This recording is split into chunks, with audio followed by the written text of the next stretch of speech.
bonjour.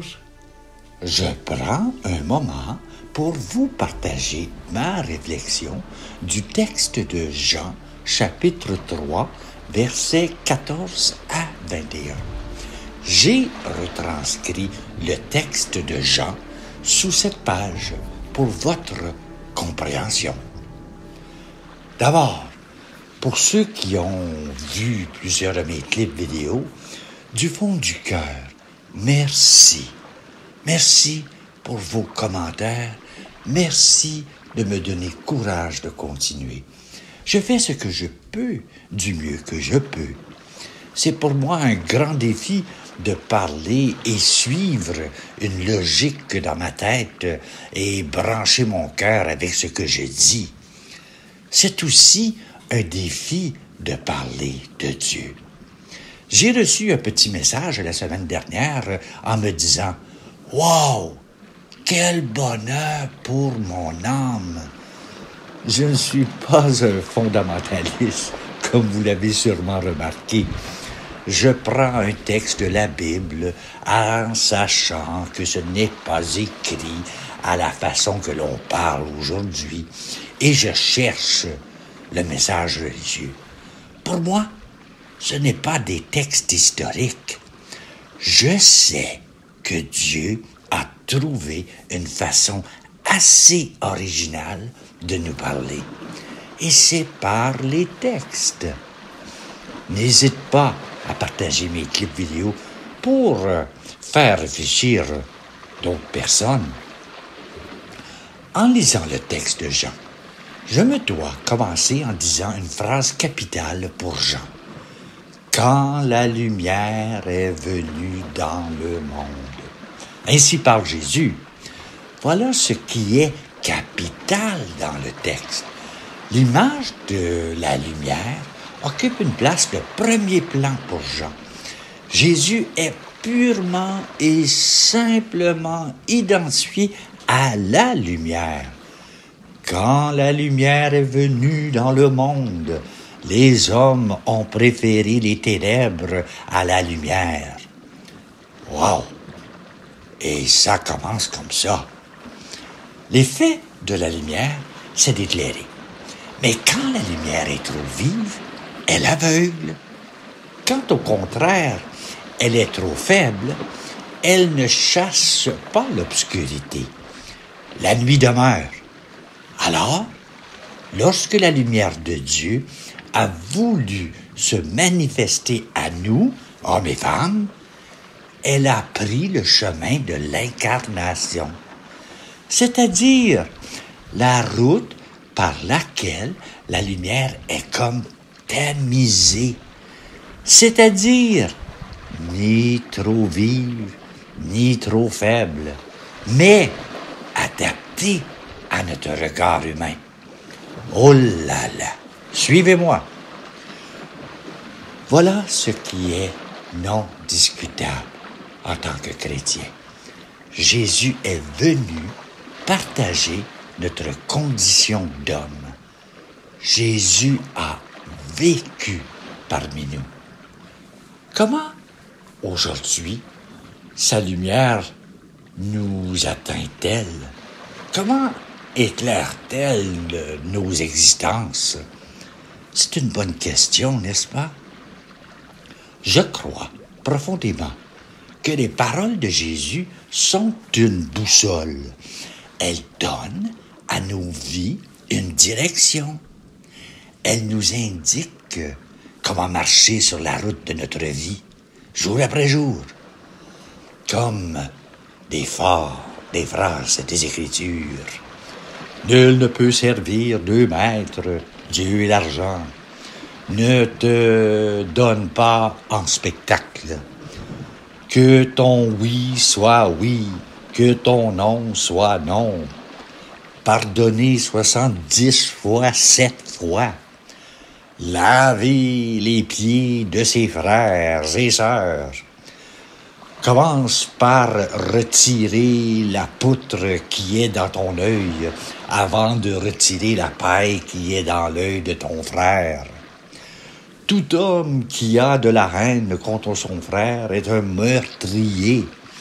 Si quelqu'un veut être le premier, qu'il soit le serviteur de tous. Tout ce que vous voulez que les autres fassent pour vous, faites-le aussi pour eux. Réjouissez-vous quand on dira toutes sortes de mal contre vous à cause de moi. Si ta main, ton œil te pousse au péché, coupe-les. Ne te préoccupe pas du lendemain. Va d'abord te réconcilier avec ton frère. Celui qui met la main à la charrue et regarde en arrière n'est pas digne de moi. Que celui qui est sans péché lui jette la première pierre. À quoi sert l'homme de gagner l'univers s'il vient à perdre son âme? Bienheureux ceux qui sont persécutés pour la justice. Les premiers seront les derniers. À celui qui a beaucoup reçu, il sera beaucoup demandé. Aimez-vous les uns les autres comme je vous ai aimé. Oh là là, que je suis essoufflé. J'imagine votre cerveau en m'écoutant. Mais c'est bien les paroles des textes de la Bible que j'ai cités. Quand on regarde les écrits, ils sont très courts. Ce ne sont pas des volumes de 500 pages, seulement 4 petits livres, environ 50 pages chacun, mais d'une densité extraordinaire. Aussi, quand on rassemble ces paroles, elles agissent sur nous comme une lumière aveuglante. Car, qui d'entre nous peut les mettre vraiment en pratique? Leur lumière est trop forte. Elles sont comme le sommet d'une montagne inaccessible, comme celle-ci devant moi. Beaucoup sont tentés de se détourner. Ce n'est pas pour moi. Moi, je ne suis pas capable de monter. C'est trop compliqué. Je n'ai pas d'énergie. Et la suite du désespoir entre nos deux oreilles. C'est pourquoi le texte de Jean dit « Dieu a envoyé son Fils dans le monde, non pas pour juger le monde, mais pour que par lui, le monde soit sauvé. La lumière qui est Jésus est destinée à nous sauver, à nous aider à monter la montagne. Si on prend cela au sérieux, nous ne pouvons pas nous laisser aller au découragement. Ces paroles, les paroles de Dieu, peuvent nous aveugler, tellement elles sont lumineuses et fortes, tellement leurs exigences dépassent notre faiblesse. La plus profonde symbolique du christianisme, c'est bien la croix. La croix sur laquelle gîte un cœur transpercé et qui, avant de mourir, a prononcé ces quelques paroles. « Père, pardonne-leur, ils ne savent pas ce qu'ils font. » Dans la plus injuste des condamnations, c'est le pardon qui triomphe, c'est-à-dire l'amour bienveillant. Vous avez déjà entendu cette phrase. « Père, pardonne-leur, ils ne savent pas ce qu'ils font. » La confiance, nous sommes encore ramenés au texte de Jean. Tout homme qui fait le mal déteste la lumière. Quand on fait le mal, en effet, on rejette la lumière et on est pris dans du désir de la fuir. Mais quand nous sommes dans un climat intérieur de confiance, nous pouvons bien reconnaître que nous avons bien le mal et, cependant, nous demeurons dans l'amour de la lumière. Parce qu'en elle se trouve notre salut. En passant, le salut, Ici, ça veut dire délivrance et libération. C'est comme le croyant qui possède le statut, le salut, se trouve ainsi délivré et libéré du péché. Cette confiance permet de se reconnaître faible, sans désespérance, parce que la lumière est une personne aimante. Oui, la lumière, c'est une personne. C'est ça qu'on a de la difficulté à comprendre. Le texte de Jean nous le rappelle. Celui qui croit échappe au jugement. C'est fort comme parole, c'est très puissant. Aujourd'hui, on est pas mal mêlé. On n'arrive plus à parler de religion de façon intelligente. Il faut essayer de rendre la foi, les croyances intelligentes. Jésus a dit, on ne met pas une lampe sous le lit. Au contraire, on la met sur le lampadaire et elle éclaire tous ceux qui sont dans la maison. Avez-vous bien compris cette phrase qui est capitale? La confiance ne craint pas les ténèbres puisqu'elle est née de la lumière.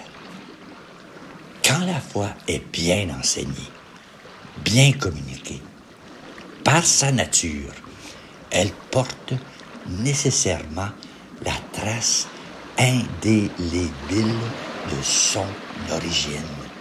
Sinon, elle ne serait plus la confiance. Et la confiance, c'est la vie qui continue et s'épanouit. Les gens cherchent Dieu. Ils ou elles n'ont presque plus de base. Et on voit le nouveau facteur. C'est du n'importe quoi. C'est tellement triste. Une chose que je suis certain, si les apôtres que nous connaissons dans les textes de la Bible étaient de notre monde, jamais on ne verrait un tel débat sur n'importe quoi, car la parole était d'une conviction incroyable, importante, et on n'aurait pas su quoi leur répondre. C'est ça qui arrive quand on est vraiment convaincu. Ils ont vu la parole. Ils ont vu la lumière. Quel regard portons-nous sur ce monde? Est-ce que ma foi est une foi intelligente, questionnée? Aimons-nous ce monde comme le Christ l'a aimé? Quel don avons-nous et pouvons réaliser pour ce monde et gratuitement? Jean nous invite à avancer vers le large avec Jésus, acceptant de partir de nuit comme de jour, avec nos lampes bien allumées, la prière chevillée au cœur, assumant avec courage chacune des journées qui nous sont confiées, nous donnant à ceux et celles qui en ont le plus besoin à cause du Christ. Acceptez d'être bien formés pour parler de la foi chrétienne. Acceptez que nous sommes des pécheurs d'hommes et femmes et non des fanatiques religieux. Et pour reprendre l'expression de l'abbé Pierre, faire de la politique comme le Christ. Et voilà. Bonne réflexion à toi. Et surtout, bonne journée à toi.